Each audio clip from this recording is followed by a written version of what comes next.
All right, guys, welcome back to Downtown Rams. As always, I'm your host, Alexis Kraft, joined here with my co host, Jake Ellenbogen, and we are continuing with our 2022 NFL Draft Prospect interviews. So, joining us on the show today, we have Vederian Lowe, an offensive tackle from the University of Illinois. How are you doing today? I'm doing great. How are you all? We're pretty good. We're excited to talk to you. Awesome. Oh, yeah, likewise. Like I said, I'm excited to be on. Thank you guys for having me. For sure. To start it off, we just want to take it back to the beginning and ask how you got into the game of football. For as long as I can remember, I was always a basketball player. Kind of what my first love was. I loved it, through and through. But then, as I got older, I was one of the bigger kids. I was on the bigger side for children. Once I hit about 6 or 7 or 8. That's kind of when I started, taking off in terms of size. So that's when my dad and them put me in football. So my very first time playing football, I think it was flag football at 8 years old, if I'm not mistaken. I think that was my first year ever playing like an organized type of football game. And right after that, I did 1 year flag, and I was just I was just so big compared to all the other kids. They were like, all right, yeah, we're going to immediately put you in junior tackle football. So then that's when I went into contact sports at 9. And ever since then, I kind of just, football was always something I was good at. Basketball was always my first love. I loved hooping. That was always, what I thought I would do, but I always say, I never got the basketball body. I got the football body. So, I just stuck to that one, and it's got me here. Absolutely. And, growing up, did you have a favorite NFL player? Yeah, growing up, my first favorite NFL player was Randy Moss, because my dad was a huge Minnesota Vikings fan. So that was my first ever NFL player that I liked. And then when Randy Moss went to the Patriots, then Tom Brady became then I became a Tom Brady fan after that. So yeah. Both very good players to be fans of, for sure. Both very successful careers. But when it came time for you to play in college, you ended up playing at the University of Illinois. So what was it about Illinois that drew you to the school and ultimately made you want to play for them? So, just when I was getting recruited and whatnot, the University of Illinois, the coach Lovie Smith going there was a really big thing for me. I had known the previous coaches before, but just with Coach Smith being there, he already had such a big name. And then, him going to the University of Illinois, unfortunately we couldn't turn it around while he was there. But I that's what I thought, just going into it. I thought, he would be able to, change the program around and whatnot. And I wanted to be a part of that. And it helped that it was, only 2.5 hours from my hometown, so my family from Rockford would be able to see me play every home game and whatnot. And I just think that, just going back, like I said, I wish we came out with more wins, but I think that, that me going there, it helped me become the player I am today and the man that I am today. So I'm just glad I stuck with that.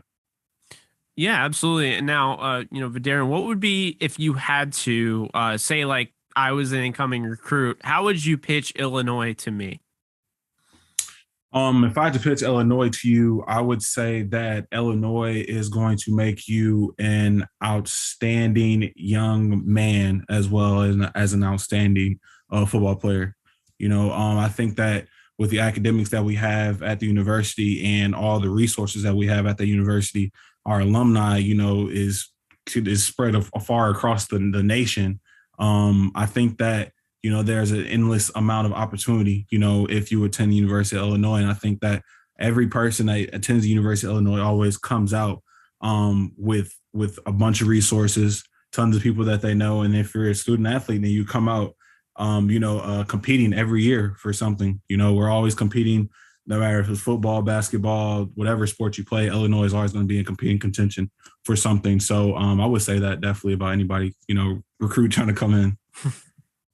It's a good pitch. Also playing at the University of Illinois, you play against a lot of really, really talented players, a lot of good opposing teams. Is there anyone that stands out to you during your college career, an opponent that you faced that you would say is the toughest guy you went up against?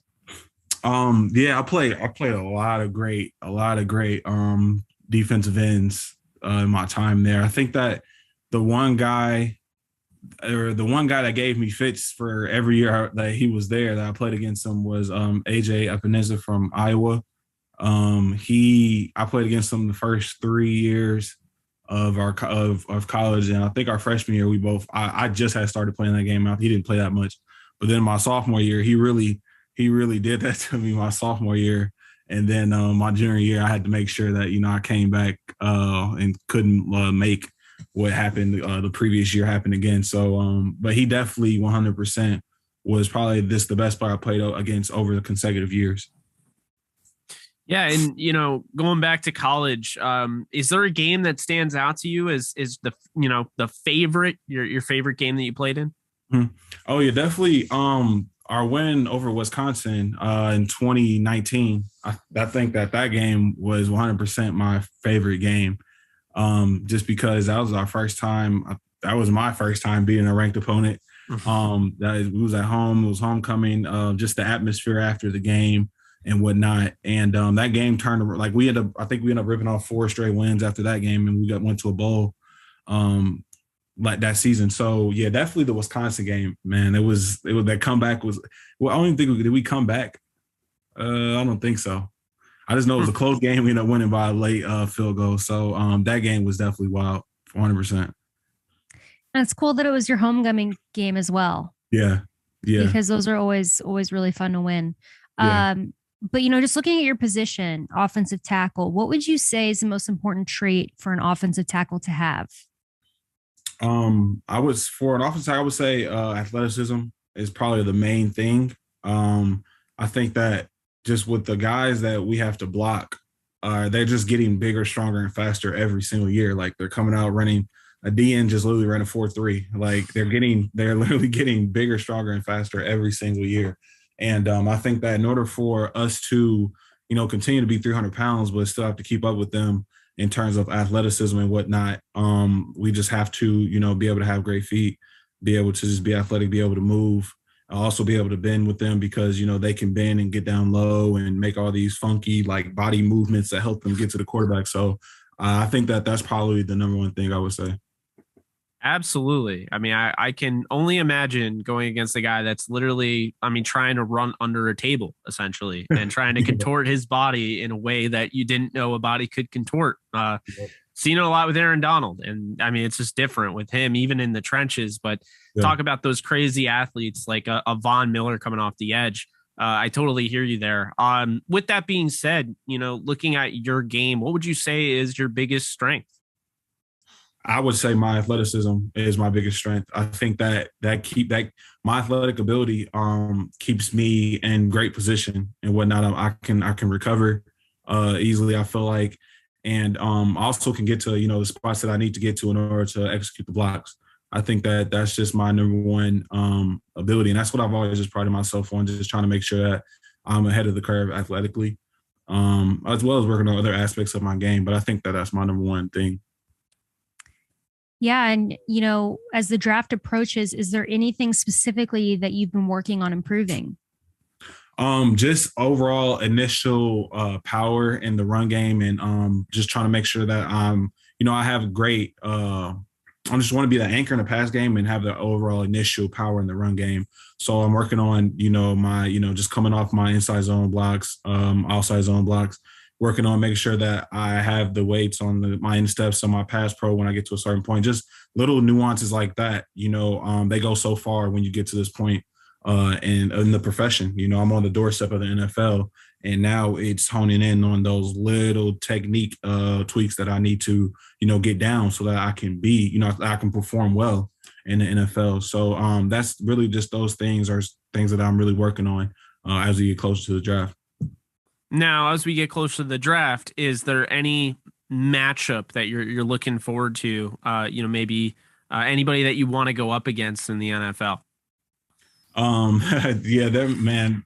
As I used to sit on the couch and watch these guys on Sunday, I'm like, man, I do not want to block that dude. I don't want to get in the way of that. Because I have an old friend, or I have a teammate that I play at Illinois. He plays for the Steelers, so I watch a lot of the Steelers games this year. And I see TJ Watt up there, and I'm just like, man, like, I don't know if I'm going to block a TJ Watt. But no, just to be able to even be in a game and compete against some of the great players like that, I would love every moment of it. You know, I'm a competitor. I'm a natural competitor, and it doesn't matter who it is, T.J. Watt, Devon Miller, Chandler Jones, any of the great defensive ends. I would love to compete against all of them. And we have to ask. So we ask every prospect that comes on our show because we are primarily a Los Angeles Rams based podcast during the season. Yeah. Have you spoken to the LA Rams at all? Not real. Just in like informal meetings and stuff at the combine. You know, nothing crazy. You know, just trying to.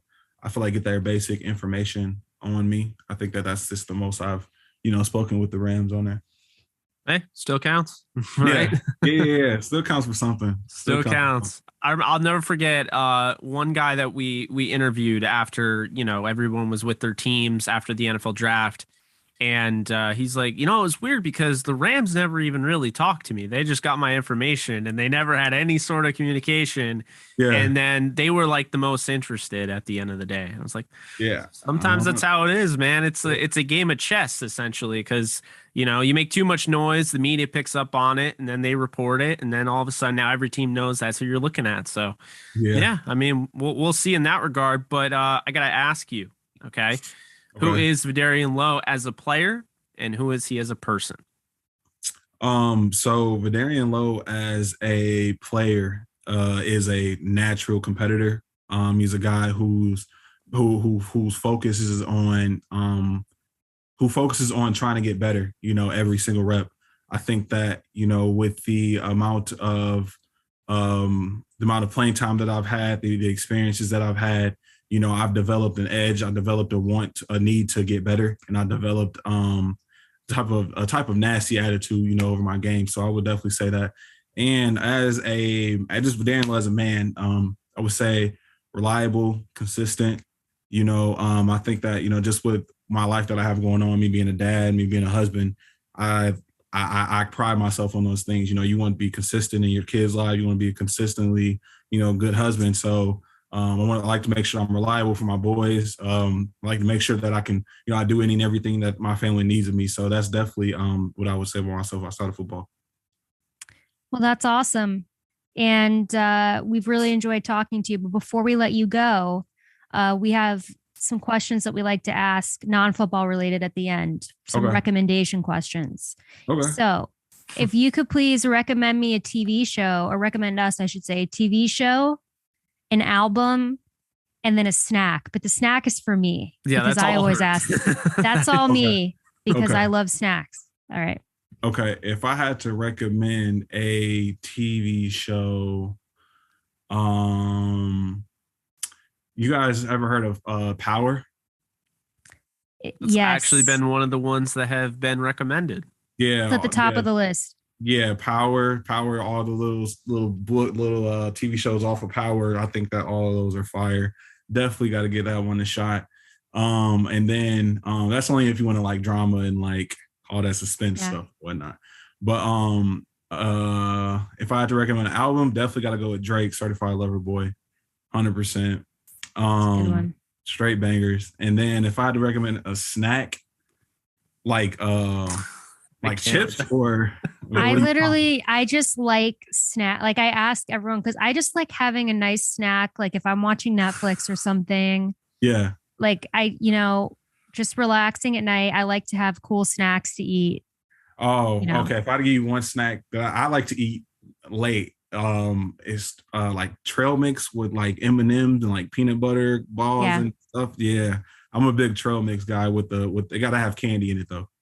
Yeah, I agree. I like trail mix, but you're right. They have to have M&Ms in it because I can't just do like the nuts and the raisins No. Okay. And we're serious about the recommendations because I already forget who one of the prospects that we talked to was like, you got to watch Bel Air. And I went and literally binged it in one day. I mean, I'm serious. Like we'll watch the shows. As far as music, I mean, I probably won't like most of the music that is like, cause I'm out there. I like weird, like other Drake, stuff. Man? No, everybody I do not like Drake. Man. He doesn't. I know, it's so weird. I love Drake. I gave that record a shot. It's just not for me. I'm more in, like into rock and metal. So got you. I got you. Yeah. Yeah. No, But I'll I check like out Drake Power though, at so we're some good. point. Oh yeah. You gotta watch all the Powers, and then definitely gotta listen to the album, man. Straight bangers. I'm telling you. Yeah. Hey, just give it another play in about a year. I feel like you'll change your mind. Maybe. My favorite song off that album, was it No Friends in the Industry is on my workout playlist. Oh yeah. That's like at the top. Yeah. Fair Trade. Fair Trade is hard. Yeah. That's tough. I'd say that's my favorite. Champagne. In Too Deep is also probably up there. Go down the whole thing, word for word. Now, so did you like that album more than Donda 2? Because remember you did? Yes, 100%. Okay, see, 100%. I don't know which one I like better. When both albums first came out, because it was it wasn't a competition, but it kind of was, because they dropped them like back-to-back weeks, and they were like feuding kind of and all that. So I kind of like Donda 2 better. First listen, I was like, I think I like Donda, like I saved more, but then I like Certified Lover Boy grew on me over time. That's what it do. Then eventually I was like, okay, this is actually a lot better. Like once I listened through this a couple more times, then I liked it. But really great recommendations.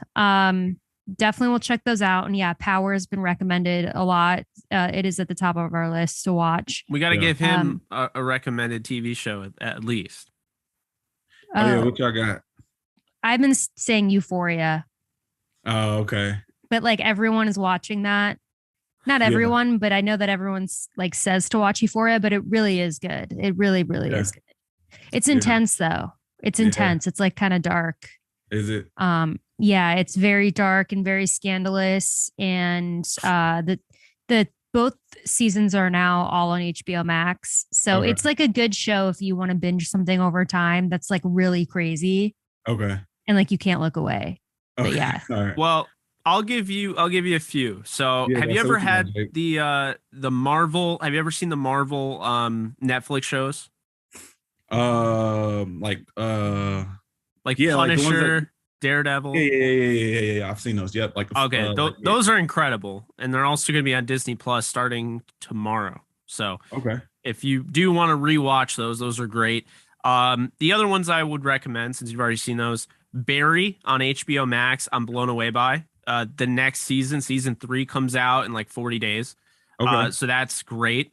Bill Hader's the main character in that. There's some other, good guest stars in there. But then Bel Air, I mean, it was recommended to me on one of our interviews, and I could not stop watching it. I thought it was phenomenal. I think the casting's great. It's, if you don't know, it's the Fresh Prince, but it's like a reimagined version. It's like if it took, it's like if it took place in like today's, era. You have social media, you have Uber and things like that. But it's like dark, it's like, the guy that they got for Jeffrey, like, he's sketchy. It's just, it's a really good show. And I think the guy that they got, Jabari Banks, playing a young Will Smith, I think is just absolutely perfect. Carlton is nothing like you would expect. Highly recommend it. It's on Peacock, I believe. So definitely check that out. Yeah, I'll have to give that a look. Definitely appreciate those. Appreciate that. Absolutely. Happy to hook you up with the recommendations, and you just did for us. So for sure. It's like give a penny, take a penny, Oh yeah. Yeah, for sure. Well, thank you so much again for coming on the show. We really appreciate it. We know it's a really busy time. When we talk to prospects, we really appreciate them taking the time to come talk to us. We really hope, that you end up a Ram, but even if you don't, we will be fans of you no matter where you go and cheering you on. Thank you again, Vederian. We really, really appreciate it, and we will keep in touch. All right. Thank you, guys. I really appreciate you taking the time to speak with me. Absolutely. You take care and stay healthy, my man. Oh, yeah. 100%. 100%. You guys have a nice night. You too. You too. Bye-bye.